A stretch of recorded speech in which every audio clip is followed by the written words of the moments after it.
Well, AVI is primarily a food company with more than 53 brands in its portfolio, including Five Roses, Baker's, I&J and Willard's.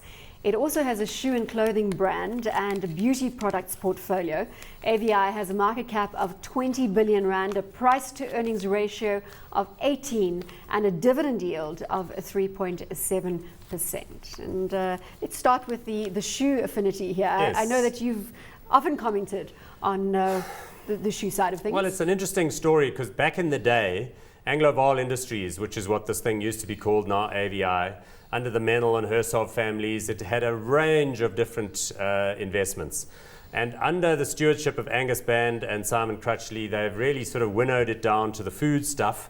And then they made this rather controversial decision to buy AD Spitz, which they've added to with all these other brands like Kurt Geiger and high-end shoe Carvela, brands. Green Cross more recently, and so on, Jimmy Choo's. So that was a bit odd for some people, but it's been hugely successful because we know that's met with great uptake.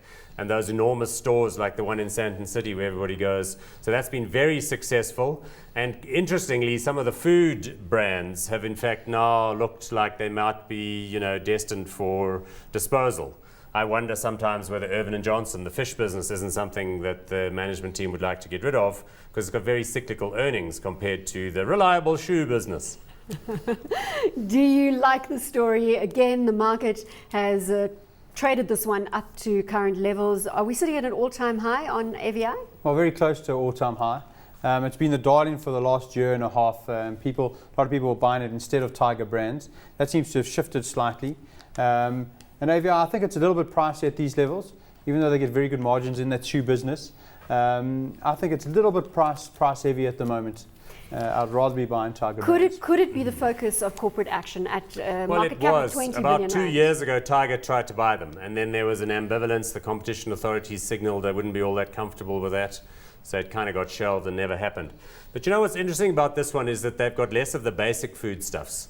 So if you look at a thing like Five Roses and other products within that Beckett's portfolio, teas, coffees, Ellis Brown, all that kind of stuff, it's really got an agricultural input. They buy that stuff and then they sell it for many multiples of its value because it's a branded thing and there's advertising and so on and so forth.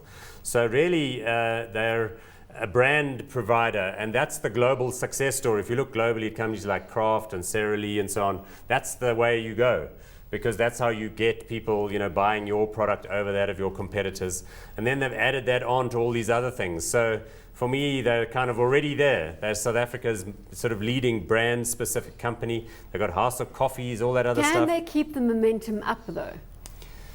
Well, certainly the sales has looked quite good. So every year they deliver reliably on their promises. But it's a good question, Rob. I don't know. I think it'll be difficult in some of their brands. You can move to a no-name brand quite easily on those type of products that they've got on the food side.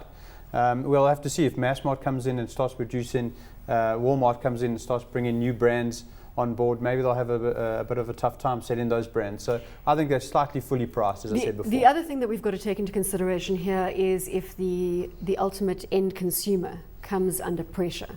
What does that do to businesses that play in this space of the supply chain? Well, I don't think it's as defensive as Tiger brands. So they're not just doing bread, they're doing high-end shoes as well as high-end food brands. So I think they're not as defensive as the Tiger brands, and if the consumer's under pressure, that they will buy down. They will buy down.